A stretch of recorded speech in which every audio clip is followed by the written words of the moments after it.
व्यासपीठ पर बैठने वाले एक साधु की यह एक सच्ची घटना है। व्यासपीठ के ऊपर बैठकर साधु महाराज रामायण कथा सुनाते थे। इस कथा को सुनने के लिए बहुत सारे लोग आते थे और कथा सुनकर जाते थे। कथा को आरंभ करने से पहले साधु महाराज का एक नियम था कि वे कहते आइए हनुमान जी विराजिए और उसके बाद ही कथा शुरू करते थे। वहीं पर एक व्यक्ति कथा सुनने के लिए आता था जो खुद को वैज्ञानिक समझता था। जब कई बार साधु से यह बात सुनी तो उसे लगा कि यदि साधु ऐसा कहते हैं तो क्या सचमुच हनुमान जी आते ही होंगे।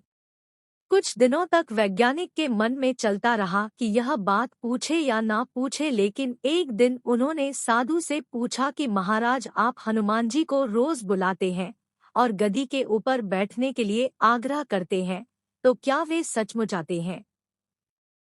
उसके बाद साधु ने कहा कि हाँ, जब राम कथा होती है तो हनुमान जी आते हैं और राम कथा सुनने के बाद ही जाते हैं।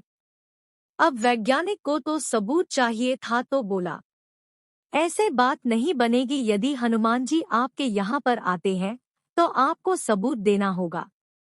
हम कैसे मान लें कि हनुमान जी यहाँ पर आते हैं?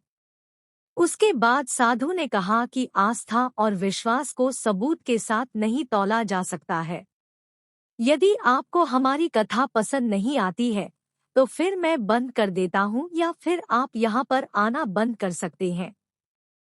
लेकिन वह वैज्ञानिक इस बात को कहाँ पर मानने वाला था। उसने कहा कि आप ही तो कहते हैं कि हनुमान जी यहाँ पर कथा सुनने के लिए आते हैं। यदि ऐसा सच में है तो आपको साबित करके दिखाना चाहिए। इस प्रकार से दोनों के बीच खूब विवाद हुआ और उसके बाद साधु मान गए और उन्होंने कहा कि इस गद्दी को आपको आज घर ले जाना है और उसके बाद वापस लाना है। गद्दी को मैं यहाँ पर रखूंगा और हनुमान जी को मैं यहाँ पर बुलाऊंगा। उसके बाद यदि तुम इस गद्दी को उठा पाए तो इसका मतलब यह होगा कि हनुमान जी नहीं आए, और यदि नहीं उठा पाए तो इसका अर्थ होगा कि हनुमान जी आए हैं। इस शर्त को मानने के लिए वह तैयार हो गया। उसके बाद दोनों ने अपनी अपनी शर्त रखी। वैज्ञानिक ने कहा कि यदि मैं गद्दी को नहीं उठा सका तो वैज्ञानिक पद को छोड़कर आपसे दीक्षा ले लूंगा, और संत ने कहा कि यदि हनुमान जी नहीं आए तो मैं आपके यहाँ पर चपरासी करने लग जाऊंगा। यह तरह की परीक्षा का नाम पूरे शहर के अंदर हो गया और जो लोग कथा सुनने के लिए नहीं आते थे वे भी आज देखने के लिए आए थे। भक्ति, प्रेम और विश्वास की परीक्षा होने वाली थी। उसके बाद गद्दी वहां पर रखी गई और साधु बोले आइए महाराज पधारिए। उसके बाद साधु मन ही मन बोले कि महाराज आज आस्था का प्रश्न है, आप रक्षा करें।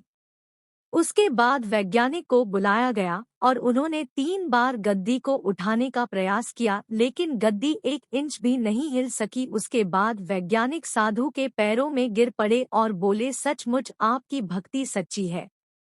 श्रद्धा और भक्ति से जब हम किसी देव की आराधना करते हैं तो उसके अंदर बहुत अधिक शक्ति आ जाती है।